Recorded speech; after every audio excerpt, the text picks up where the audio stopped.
Hi students, this is Mr. Rodriguez, and this is my demo on how to edit your assignment number 2, Stay Home, Stay Safe photography assignment.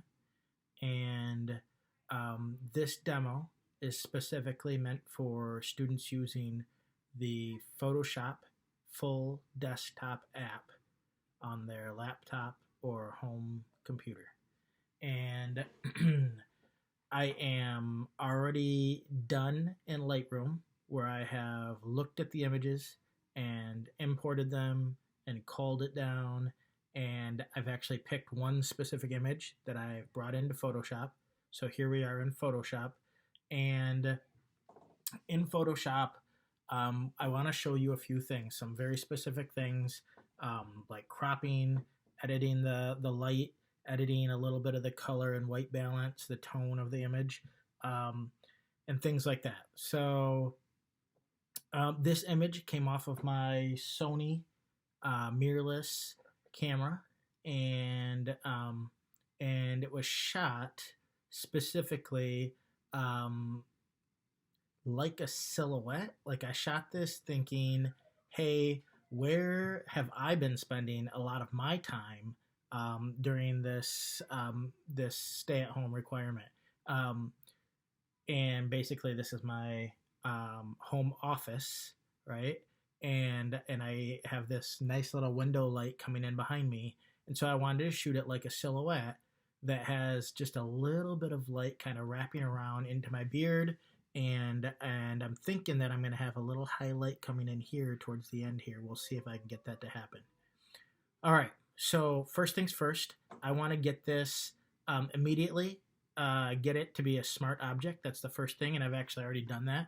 I actually said in Lightroom, I said edit this image as a smart object in Photoshop. So I clicked that button, which brings it in as a smart object. If you didn't do that, that's okay. You can control click and say, hey, there's a button right here that says make into a smart object, convert to a smart object. Mine already is, so that button's not there. I'm going to click on filter and go to my camera raw filter. Now, if you like to edit in Lightroom, this would be a time where you could actually do all of the same things in Lightroom that I'm doing in Photoshop in the camera raw settings. Photoshop camera raw and Lightroom look very, very similar. You'll be able to manage all of the same types of edits.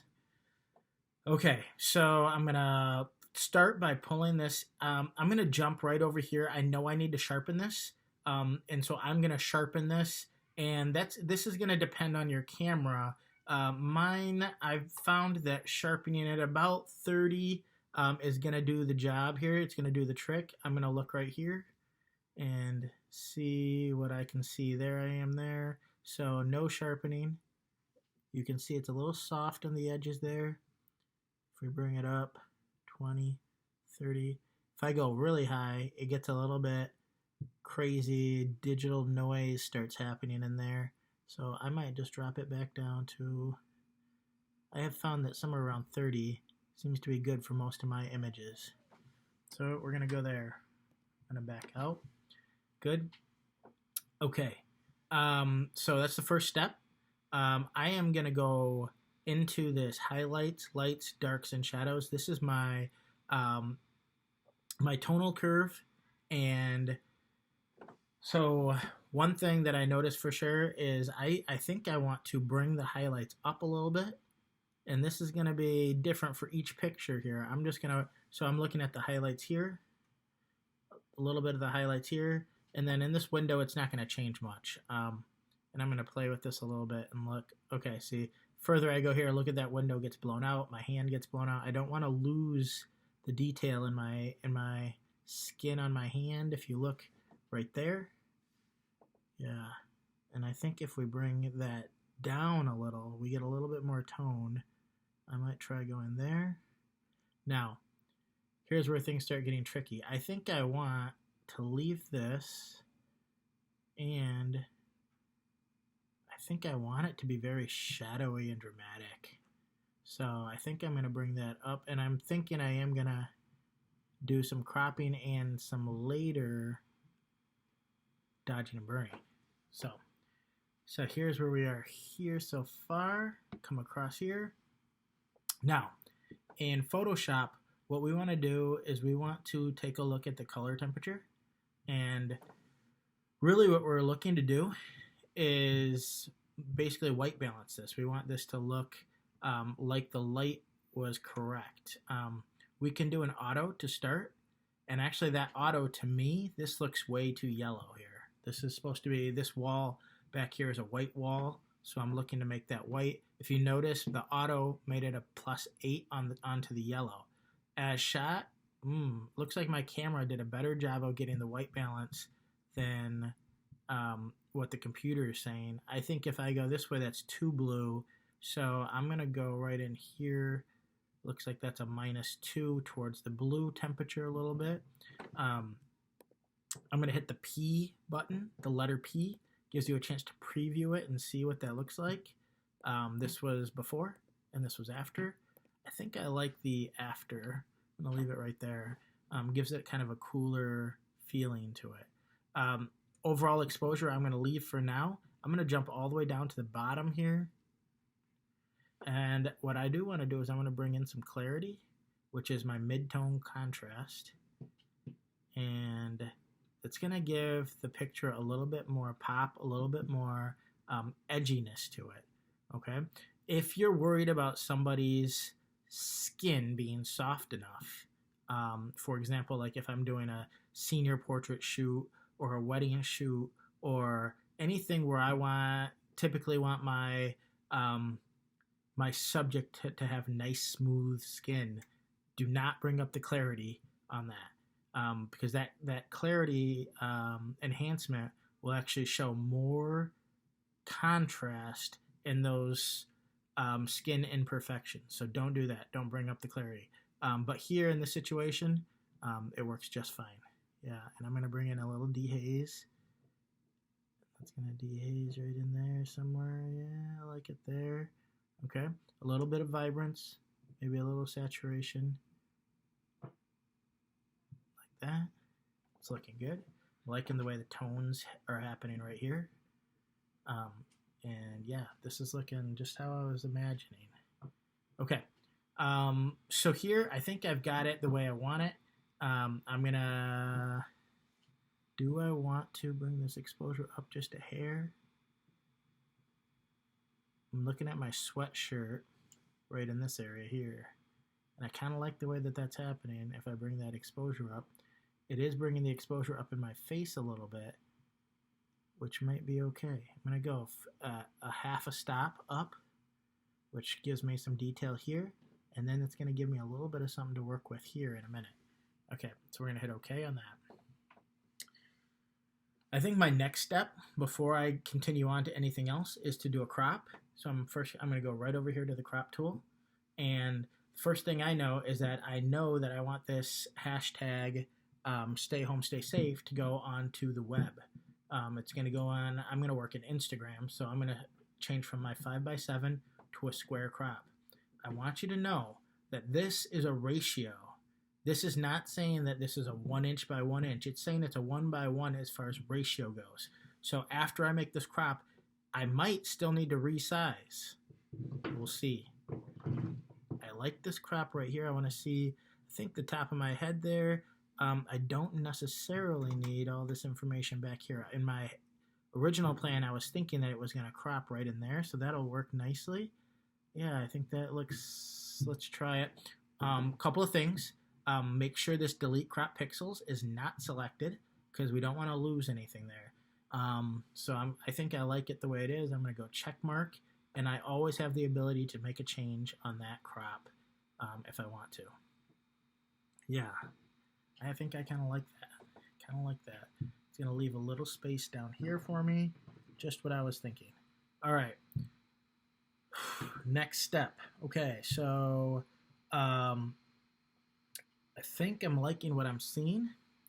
And so I want to bring in, I'm going to bring in some tone. So what I'm thinking is I want to work with a tool called I'm going to work with a couple tools called your dodge and burn tools. These are tools that are found in the darkroom. This is old school darkroom stuff. I don't want to mess up my smart filter layer here. So what I'm going to do is I'm actually going to do a new layer. I'm actually going to duplicate this whole thing by dragging it and putting it down here. And it's going to give me 2 smart filter layers. I don't need 2 smart filter layers. So I want to right click or control click and rasterize this layer. Why am I doing that? Well, because I'm going to use a tool that actually does affect the pixels. And so therefore I want to have a layer that's rasterized so that I can actually change the pixels. This layer that's not rasterized, it's kind of like a vector wrapping on it, does not allow for me to affect the pixels. So, okay, now that I've done that, over on this side, in my tools, I have a tool set with a dodge tool and a burn tool. The dodge tool is a tool that we used in the darkroom that removes light or exposure from an image. And the burn tool will add light or exposure to an image. I think I'm going to use the dodge tool to start, and I want it to be all the way down to 0 on the hardness. And I think it probably needs to be about a 300. Yeah, that's about right. Here. Now, exposure, I'm going to bring that way down. My goal is always to work softer with a light exposure and actually, as I go layer on top of layer to bring in more. I am going to make this brush a little smaller. Bracket keys are the shortcut. Left bracket right there. I'm going to zoom in a little. Slide this over. There we go. That's looking good. So see this highlight on my cheek and my nose right there? I want to emphasize that a little bit. So it's like I have a little bit of light hitting right in there. And so I'm just gently, boom. See how I'm doing that? A little bit on my eyeball there. There's like a reflection in my eye there I want to bring in. And I want to bring in a little bit maybe up here. Lighten that, lighten that. So these highlight spots, just gently, and I'm going over it a couple of times because each time I go over it, it's giving it a 20% increase in exposure. Let's take a look. Eyeball off, eyeball on. So very, very slight adjustment, right? Just a little bit. I'm going to do a little more here, see if we can blend it in. I'm going over it a couple times. See, I don't know how much I'm going to need, so I'm just playing here, just gently going through here. Nice. Okay, let's try that again. There. I'm starting to see an improvement. I like that. I kind of like that. I think I might leave it right there. Don't think I want to mess with anything here. I think I want to do the opposite here where this information goes dark. So to do that, burn tool, similar settings, somewhere around a 250, maybe 300 brush, and 0 hardness. Excellent. Now this exposure is set to 100 right now. I think we want to get that down to like 20 or 30. And I think this area here, this back of my head area, darken that up. And you know, it might be interesting if I go all dark all the way through here. Might give it a little bit more, I don't know, feel. Can't decide. What should I do? I like what's happening here with the darkness, and I'm just, let's see, very little adjustment, small adjustment in the dark areas here.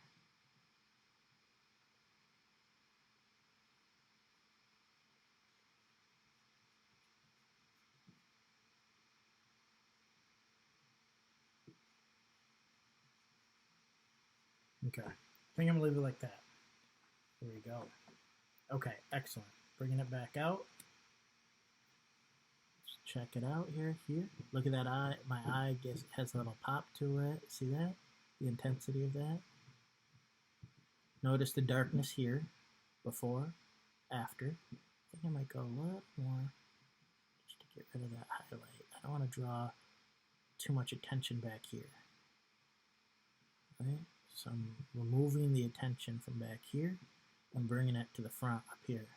See that? Before, after. Yeah, I like that. Okay, nice. Now,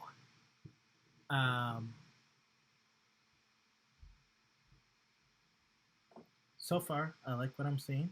I think the next step is to bring in some text. We need a type layer. So to do that, I want to come across here and look for my type tool, which is a T for type. It's right here. Click. And I know that I'm going to bring that down here somewhere. So I'm going to click a single click. It's going to give me a type layer. Notice the type layer here. Notice that there's like a little cursor blinking down here. It's really small. Now, when you do that, this gives you information across the top. And this is called the control panel here. Gives you information. I've also brought in my character panel, which gives me some of the same information, maybe a little bit more information than this does over here, right? So I've been thinking a little bit about what I want to do as far as what kind of font. So this space here is where you want to tell it the name of the font you want to use. If you don't know, you can click on this and scroll through and find something. I think I have an idea of what I want to do. I want to do something a little bit fancier. It says photo signature regular. I'm going to click that. It's at 9 points right now. I'm going to bring that up to 72. 72 points is equal to 1 inch in real life, right? So that's a 1 inch. So currently, look at the size of even though this is cropped to a square, it's 16 inches by 16 inches, which is pretty big. Actually, you know what? Before we do this, maybe we want to make an adjustment on that guy. Let's do that. Let's do that. Let's shut off this layer for a second. Actually, I'm going to just delete it. And I'm going to go to make an adjustment on the size. I'm going to go image size right here. And notice it's almost 16 inches by 16 inches at 240 DPI. We do not need it to be that big. I'm thinking that we could probably get away with a 4x4 or 5x5, and with the resolution, max resolution. If this is only living on a screen, the max that I need to do right now would be 125 pixels per inch. Why? Because even the high-res screens that we have today, 125 pixels per inch, or DPI, is the max that those screens can produce. It'll be really sharp and crisp. If you really wanted it to be a little bit quicker to load, you might even go typical standard would be to go 72 DPI. I'm going to go 125, a little extra DPI, and put it 5 inches by 5 inches and hit OK. There we go. Still looking good here. There we go. Okay, now let's get into creating that type layer. Back over here. And there's our type.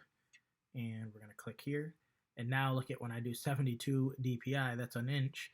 That's really big now, see? That's why I wanted to make that change before we started typing. So I don't necessarily need it to be 72 DPI now. Let's drop it down. Let's do maybe like half that. Something like this. And here we're going to go ahead and type in our hashtag stay home, stay safe. Like that. You can't even see it, can you? Okay, let's change the color right here. So I highlight this and change this to white over here. Hit OK.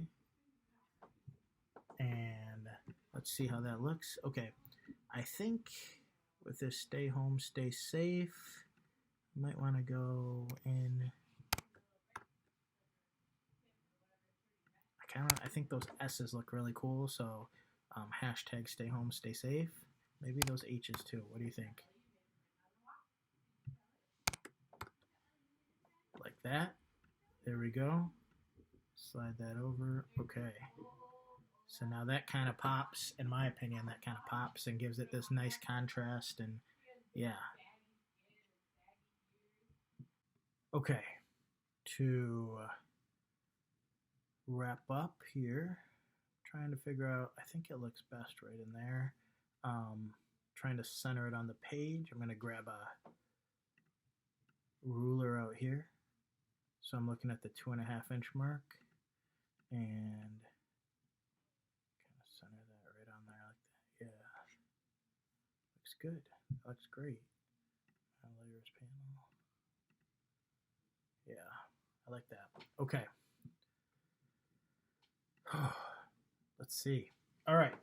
So I think with that done, the next step is to save it and share it out. So to do that, I want to go File, Save As, and I need to put this somewhere. So I think I want to, for now, I'm going to put this on my desktop just temporarily, and then I can move it where I want to keep it.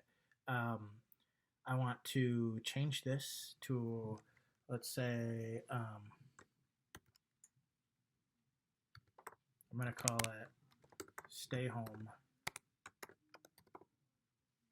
number 1. Stay Home 1, and I'm going to put it on my desktop, and I know I'm going to do more of these, so I'm going to just start with this one, and I'm going to go, and I'm going to save this as a JPEG here, JPEG, and save here. And typically when I do a JPEG for the web, I keep it around medium. I might go a medium 7 here. Since I did already bring that resolution down, I'll keep it right around there and hit save here. Boom. And now, if I really wanted to, I could then airdrop this across to my phone. So if I wanted to do that, to get this to post on my Instagram account, I would close these out. Here is my, where is it? Stay Home JPEG right there. Look how clean that looks. Yeah, I like that. Okay, so I have that there. I could click on my Finder and go airdrop here. And notice there's my phone. And I could just pull this right up to that, drop it onto my phone. And I'm going to receive it on my phone, and I'm going to say, hey, I want to accept that. Boom. Pretty good. Now I can post that to Instagram really easily.